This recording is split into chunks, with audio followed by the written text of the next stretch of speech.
당하던 시기에 지은 소위 탄원시입니다. 추정컨대 자신의 아들 압살롬의 반역으로 고통을 당하던 시기에 지은 시로 추정이 됩니다. 왜냐하면 2절에 악인들, 나의 대적들, 나의 원수들이라고 하는 표현이 있고요. 그리고 3절에서 전쟁이 일어나 나를 칠지라도 라고 하는 표현이 있습니다. 나의 원수들이라고 자신과 직접적인 관련이 있는 원한에 대한 이야기, 그리고 그것이 전쟁까지 이룰 수 있는 그런 위험성, 이런 것들을 통합해 볼 때 압살롬의 반역으로 이해할 수 있기 때문입니다. 더 나아가서 10절에 보면 내 부모는 나를 버렸으나 라고 표현하고 있는데, 이것은 매우 가까운 이들이 다윗을 버린 것을 보여주는데, 실제로 압살롬의 반역 때 다윗의 친족들인 유다 지파가 압살롬의 편에 서서 다윗을 대적하였었습니다. 사람의 삶에서 겪는 고통 가운데 믿었던 사람들, 가까운 사람들로부터 배신을 당하는 상황이야말로 가장 괴로운 일 가운데 하나일 것입니다. 시편 35편이 그런 가슴 아픈 상황을 잘 설명하여 주고 있습니다. 어떤 사람들이 있었습니다. 다윗이 그들을 마치 형제나 친구처럼 대하였고 진심을 다해 주었습니다. 대표적으로 그들이 병들었을 때 다윗은 그들을 위하여 굵은 베옷을 입고 금식하며 그들의 회복을 위해서 기도할 만큼 그들에 대한 애정을 쏟았습니다. 그런데 다윗이 넘어지자 그들은 기다렸다는 듯이 다윗을 비웃고 치고 때리고 욕을 하였다고 합니다. 얼마나 배신감이 들고 마음의 고통이 컸겠습니까? 그런데 압살롬의 반역은 이런 사람들의 배신과는 또 다른 차원의 고통을 다윗에게 주었을 것입니다. 압살롬은 다윗의 아들이었고 그 아들이 자신 몰래 반역을 도모하여 군사를 일으키고 자신을 죽이려 하는 상황이었고요. 또 다윗 편에 있었던 사람들, 압살롬 편에 섰던 사람들 가운데 다수의 사람들이 다윗이 평소에 믿고 깊이 신뢰하였던 사람들이었습니다. 그러니 믿었던 사람들, 신뢰하였던 사람들이 자신의 아들과 도모하여 자신을 죽이려고 하는 이런 상황이 다윗에게 얼마나 큰 고통이었을지 짐작할 수 있습니다. 이렇게 깊은 탄식을 담고 지은 탄원시에 해당하는 시이지만 그렇다고 이 27편의 시편이 어두운 것만은 아닙니다. 어떻게 그와 같이 깊은 고난 중에 있으면서 어둡지 않는 그런 내용의 시를 그가 쓸 수 있었을까요? 그것은 다윗이 하나님을 깊이 신뢰하고 있었기 때문으로 보여집니다. 이 시편은 이런 신앙 고백으로부터 시작하고 있습니다. 여호와는 나의 빛이요 나의 구원이시니 내가 누구를 두려워하리요 입니다. 우리가 고난을 당할지라도 신앙이 건강하게 서 있으면 그다지 두렵지 않습니다. 하나님의 사랑과 은혜를 믿고 신뢰하는 가운데 있을 때에는 시련이 오고 환난이 와도 마음의 담대함과 평안이 있는 법입니다. 13절에 1절이 말하는 다윗의 그 마음이 어떻게 13절로 연결되는지를 볼 수 있는데요.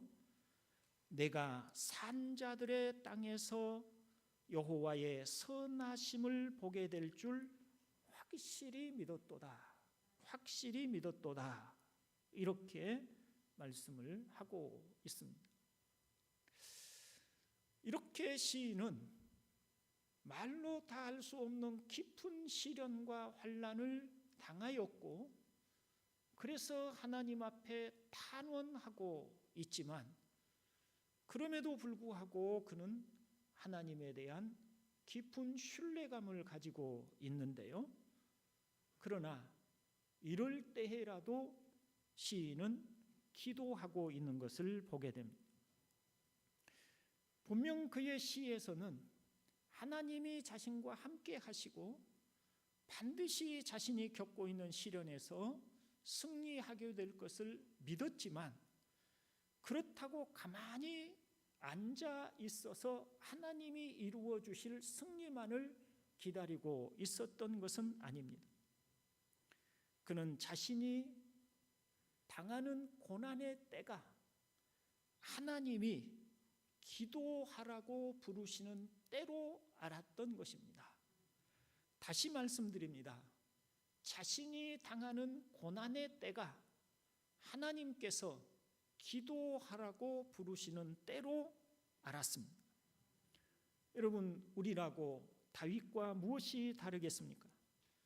다윗이나 우리나 하나님의 사랑하는 자녀라는 점에서는 동일합니다. 하나님께 기도하고 살아야 할 성도라는 점에서는 동일합니다.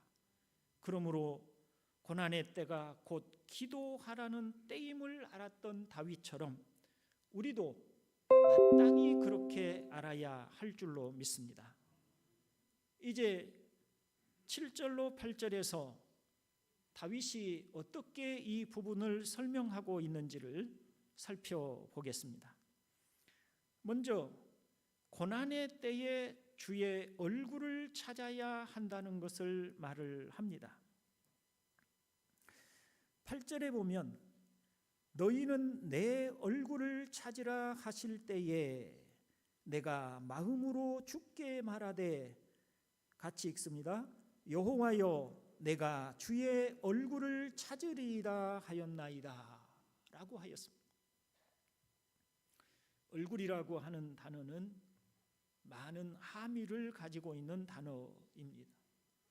얼굴을 하나의 물질, 사물로 표현할 때는 얼굴에 피부가 좋다라든지 얼굴에 이목구비가 반듯하다라든지 그 사람의 얼굴은 눈이 작고 입이 크고 코가 들창코라든지와 같이 표현을 합니다. 그러나 얼굴이라고 하는 단어가 반드시 물질적인 것으로만 쓰여진 것은 아닙니다. 오히려 더 많은 경우에 한 사람의 인격과 그 내면을 표현하는 말로 사용이 됩니다. 링컨은 사람의 나이 40이 되면 자기 얼굴에 책임을 져야 한다라고 하는 말을 하였습니다. 링컨의 이 말은 사람의 얼굴은 사람이 살아온 삶을 반영하는 거울로서의 얼굴을 말하는 것입니다. 즉 형이상학적인 의미를 나타내는 것이죠. 또한 성경에서 말하는 얼굴은 대부분 개별적인 인격체의 고유한 표지로서 그의 마음과 영혼과 정신을 반영하는 말로 사용이 됩니다. 그래서 성경에서 악인의 얼굴은 천의 얼굴을 가졌고 의인은 단 하나의 얼굴을 갖는다고 말할 때 악인은 표리가 부동하여 자주 얼굴이 바뀌지만 의인은 어떤 상황에서도 진실하여 단 하나의 얼굴만을 갖는다는 의미인 것입니다. 특별히 하나님은 인간처럼 물질에 속하지 않은 분이시기에 영이시기에 우리 사람처럼 눈과 코와 입이 있으신 분이 아닙니다. 그러므로 하나님의 얼굴이라고 하는 표현은 인간의 눈높이에 맞춰서 설명한 것으로 하나님의 임재를 뜻하는 말인 것이죠. 따라서 그분의 얼굴을 뵙는다, 그분의 얼굴을 찾는다라고 하는 표현은 하나님의 친밀한 교제 가운데로 들어가는 것을 의미합니다. 본문에서 시인은 고난 중에 너희는 내 얼굴을 찾으라는 말씀을 듣고 하나님의 얼굴, 하나님과의 친밀한 교제 가운데로 들어가기로 결심하였다고 합니다. 그러면 다윗이 너희는 내 얼굴을 찾으라는 말씀을 어디에서 들었을까요? 신명기 4장에 보면 약속의 땅 가나안을 앞에 둔 이스라엘에게 모세는 하나님의 영감을 받아서 말을 합니다. 내가 오늘 천지 하늘과 땅을 불러 증거를 삼노니 너희가 요단을 건너가서 얻는 땅에서 속히 망할 것이라.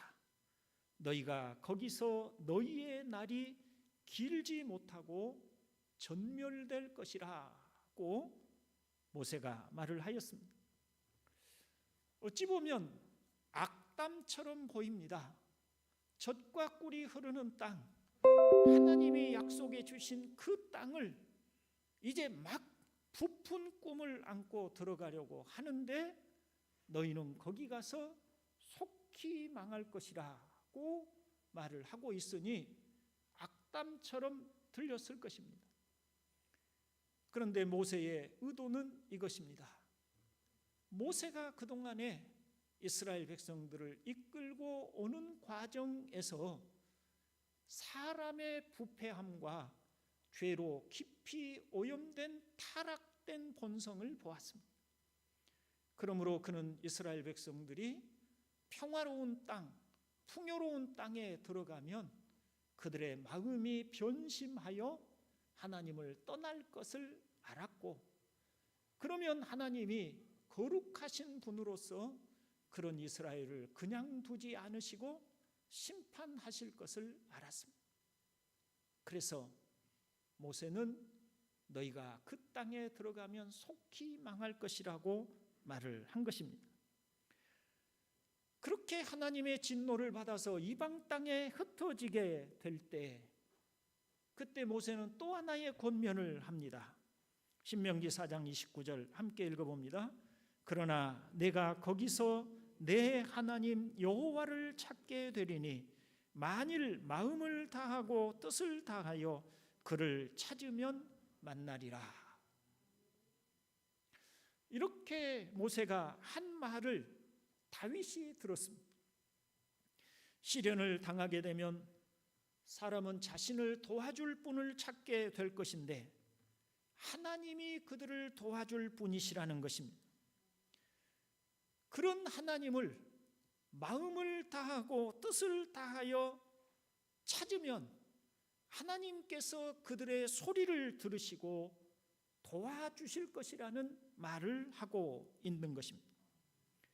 그래서 다윗은 자신이 지금 처한 상황과 환경에 휘둘리지 않고 하나님을 찾기로 결심하였다고 합니다.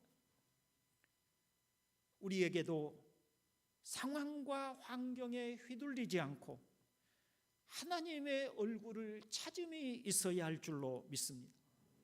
왜냐하면 그분이 바로 우리의 하나님, 우리의 아버지이시기 때문입니다. 다윗이 하나님의 얼굴을 찾는 과정을 통해서 우리가 하나님을 찾고자 할 때 무엇이 필요한지를 볼 수 있습니다. 먼저는 하나님의 말씀, 즉 성경을 듣고 믿는 것입니다. 다윗이 모세가 한 말을 듣고 믿음으로 하나님께 기도하기를 작정한 것과 같이 우리 또한 성경의 말씀을 듣고 믿음으로 시련이 있을지라도 하나님을 찾기로 작정하여야 합니다. 하나님의 말씀을 들을 때에 어떤 사람은 그냥 흘려 듣습니다. 마음에 아무런 감흥도 없고 감동도 없습니다. 그런 사람은 시련이 올지라도 기도하지 않습니다. 반면에 어떤 사람들은 하나님의 말씀을 듣고 믿음으로 그 말씀에 반응합니다. 예를 들어서 이사야 55장 6절에서 너희는 나를 만날 만한 때에 찾으라, 가까이 계실 때에 그를 부르라고 하는 말씀을 들었다고 해봅시다. 어떤 사람은 그 말씀이 도무지 마음에 아무런 감흥도 없어서 그냥 읽고 지나가거나 듣고 지나갔습니다. 반면에 어떤 사람은, 다윗과 같은 사람은 그런 말씀을 들을 때 마음으로 그 말씀을 받아서 하나님을 찾기로 작정하고 하나님을 열심히 찾게 될 것입니다. 바로 이렇게 먼저 하나님의 말씀을 듣고 마음으로 반응하여 하나님을 찾아야 함을 알 수가 있습니다. 그래서 자연히 다윗과 같은 사람이 하나님을 찾게 된 동기 또 하나를 보게 되는데, 그것은 마음을 다하고 뜻을 다하여 찾는 것입니다. 하나님의 말씀을 믿는 믿음이 있고 하나님의 말씀은 마음을 다하고 뜻을 다하여 그를 찾으면 만나리라고 하시니 온 마음을 다하여 하나님을 찾고 구합니다. 그것이 하나님의 얼굴을 찾는 성도의 태도인 줄로 믿습니다. 왜 마음일까요? 마음은 영혼의 기능입니다. 우리가 오감으로 느낀 것들을 생각하고 결정하는 곳이 바로 마음입니다. 그래서 삶의 변화란 마음의 변화로부터 옵니다. 아무리 말씀을 많이 듣는다고 할지라도 마음이 응답하지 않으면 아무런 변화가 없습니다. 주님이 씨 뿌리는 비유를 통해서 마음이 말씀을 어떻게 받아들이냐가 대단히 중요하다는 것을 가르치셨습니다. 어떤 사람은 마음이 돌같이 굳어져 있어서 하나님의 말씀을 들어도 그 말씀에 감흥하지 못합니다. 그러니 마귀가 와서 그 말씀을 빼앗아 가버리면 어떤 결실도 맺어낼 수 없습니다. 어떤 사람의 마음은 가시덤불과 같은 그런 마음 밭이어서 말씀이 땅에 떨어져서 잠시 동안 반응이 있게 되지만 재물의 유혹과 세상의 유혹이 그 마음에 와서 떨어진 말씀을 막아버림으로 말씀이 결실하지 못하게 한다고도 하셨습니다. 그런가 하면 어떤 사람의 마음은 하나님을 향하여 간절하고 진실하여 말씀이 떨어질 때 그 말씀을 받음으로 100배, 60배, 30배의 결실을 맺는다라고 말씀을 가르쳐 주셨습니다. 그러니 마음이라고 하는 것이 얼마나 중요한 것인가. 우리의 마음이 얼마나 중요한 것인가를 알 수 있는데, 사도 바울도 그와 같은 이야기를 하였지요. 로마서 12장 2절을 읽어봅니다. 오직 마음을 새롭게 함으로 변화를 받아 하나님의 선하시고 기뻐하시고 온전하신 뜻이 무엇인지 분별하도록 하라고 하였습니다. 삶의 변화, 하나님의 선하시고 기뻐하신 뜻을 따라서 분별하고 살아가는 이 삶의 변화가 어디로부터 시작이 되냐? 마음을 새롭게 함으로 그 일이 시작된다는 것을 말을 하고 있다는 것입니다. 동산교회 형제 여러분, 하나님의 얼굴을 찾는 것은 세상에 있는 것들로부터 우리 마음을 분리하여 하나님께로 향해야만 가능한 일입니다. 그래서 하나님은 종종 하나님이 사랑하는 자녀들을 고난을 통해서 그 세상으로 향하는 것들로부터 떼어내기를 원하시고, 하나님의 부르시는 소리를 듣고 하나님께로 얼굴을 향하도록 하시는 경우들이 있습니다. 그러니 우리가 시련을 당하고 있다면 마음을 다해 하나님을 간절히 찾아야 할 줄로 믿습니다. 그러면 하나님이 만나 주실 것입니다.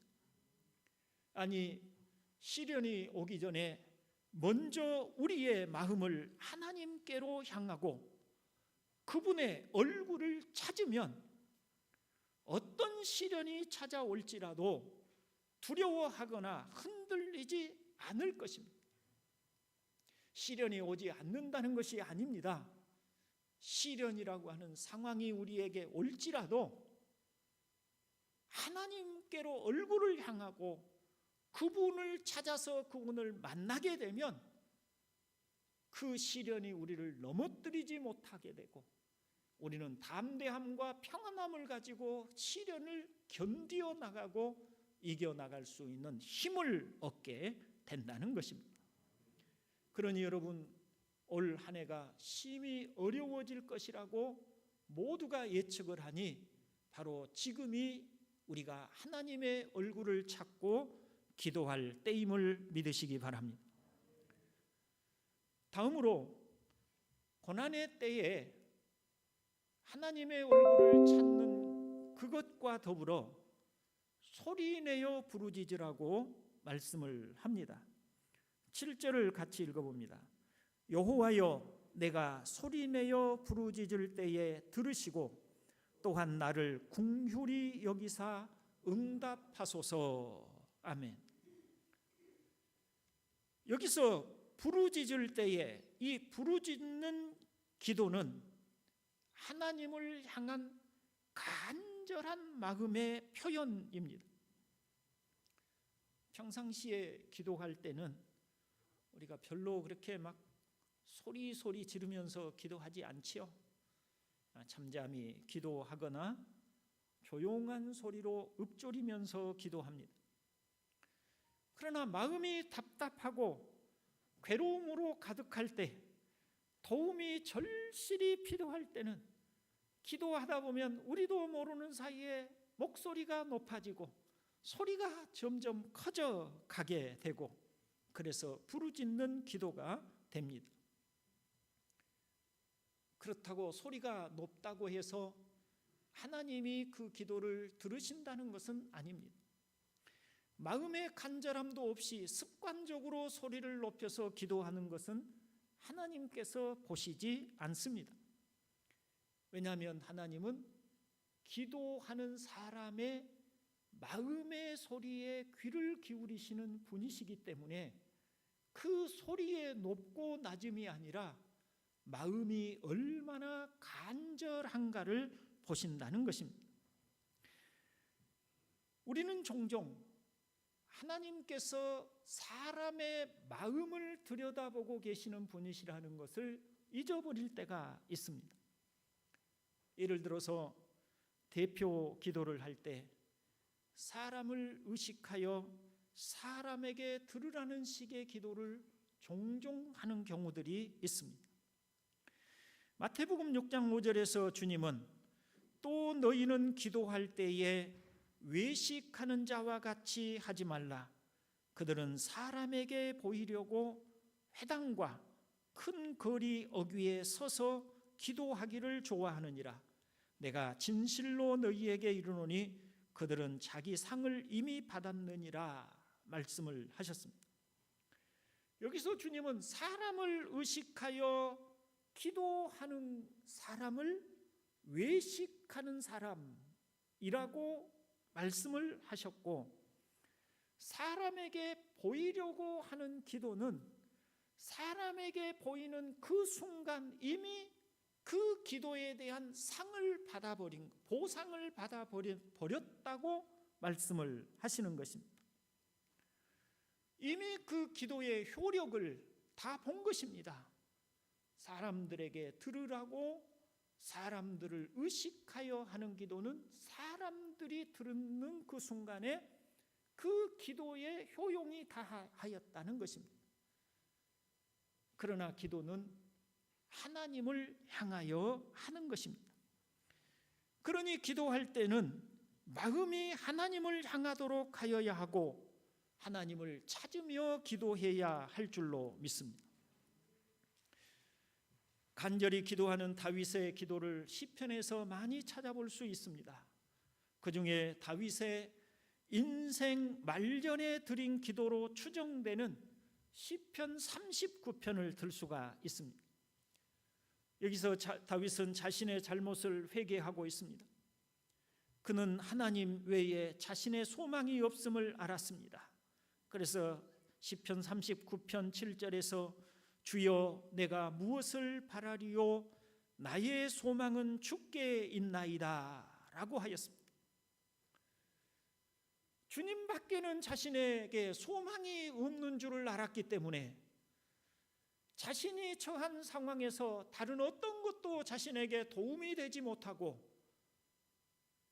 어떤 것도 자신이 의지할 수 없음을 알았기에, 주님밖에 소망이 없음을 알았기에 자연히 그의 마음이 간절해지고, 그래서 부르짖는 기도로 주님을 찾을 수밖에 없었던 것입니다.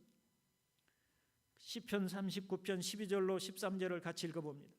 여호와여 나의 기도를 들으시며 나의 부르짖음에 귀를 기울이소서. 내가 눈물 흘릴 때에 잠잠하지 마옵소서. 나는 주와 함께 있는 나그네이며 나의 모든 조상들처럼 떠도나이다. 주는 나를 용서하사 내가 떠나 없어지기 전에 나의 건강을 회복시키소서. 아멘. 여러분, 하나님 앞에 누구나 간절한 기도를 할 수는 있습니다. 누구나 간절한 기도를 할 수는 있으나 아무나 간절한 기도를 하는 것은 아닙니다. 왜냐하면 그 마음이 하나님을 향하여 간절하지 않으면 하나님을 향하여 부르짖는 기도를 할 수 없기 때문입니다. 마음이 어떻게 해야 간절해지겠습니까? 어제 토요 기도회 때는 기도의 영으로 충만해야 한다라고 말씀을 드렸는데, 다른 표현으로 하면 거룩한 정서가 우리 안에 충만해야 한다고 표현할 수가 있겠습니다. 거룩한 정서는 하나님께서 주신 은혜를 알고 그 은혜에 반응하여 하나님의 얼굴을 간절히 바라보는 정서입니다. 다시 말씀드립니다. 하나님께서 주신 은혜를 알고 하나님의 얼굴을 간절히 바라보는 마음의 감흥입니다. 이런 마음의 감동이 있을 때에 우리의 눈은 하나님을 향하게 되고 그분의 얼굴을 간절히 바라보게 되고, 그래서 마음으로부터 부르짖는 부르짖음이 우리 안에 울려 터져 나오는 것입니다. 바로 이것이 하나님의 얼굴을 간절히 찾는 사람의 기도인 것을 아시기를 바랍니다. 주 안에 있는 아름다운 형제 여러분, 풍요롭고 흥미로운 일들이 많을 때에는 좀처럼 우리 마음이 하나님을 향하지 않습니다. 그러나 잔치가 끝나고 음악 소리가 그치고 쓸쓸한 바람이 불어올 때, 그러므로 우리의 마음이 허전하여지고 가난하여질 때, 그리고 외로워질 때 우리는 하나님을 찾습니다.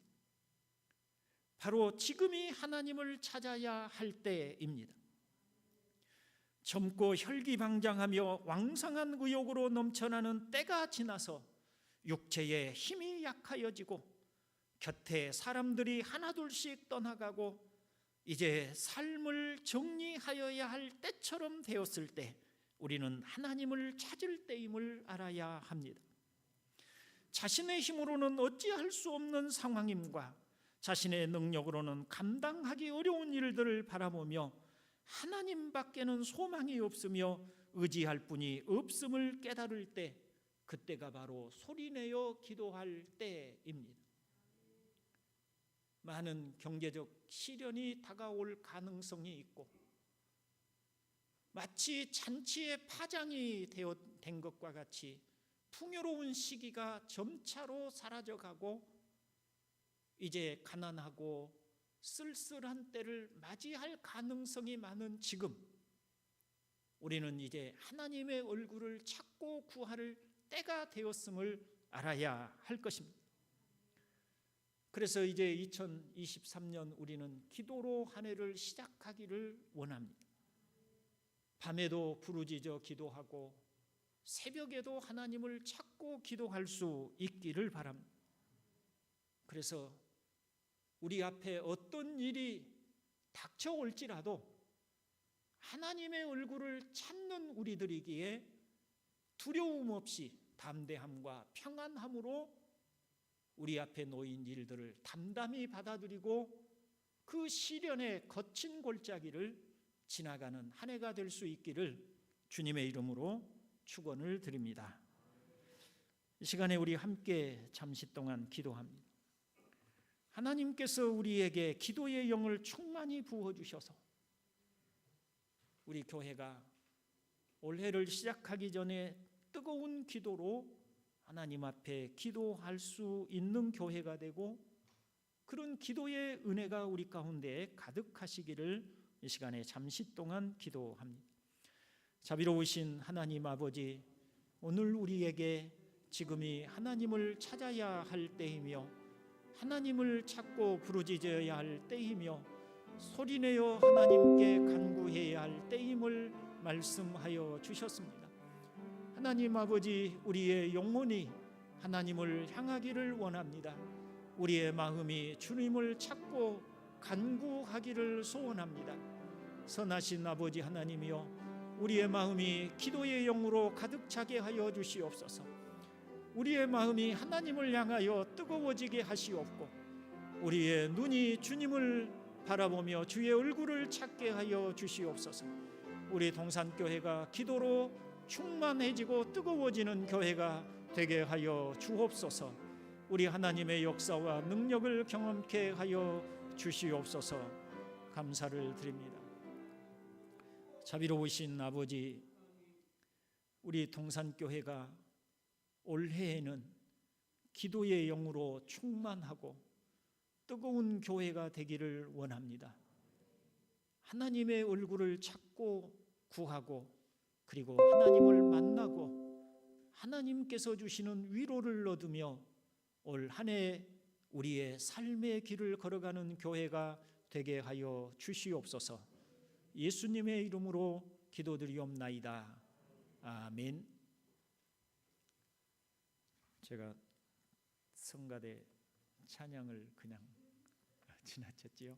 이 시간에 준비하셨는데 찬양대 찬송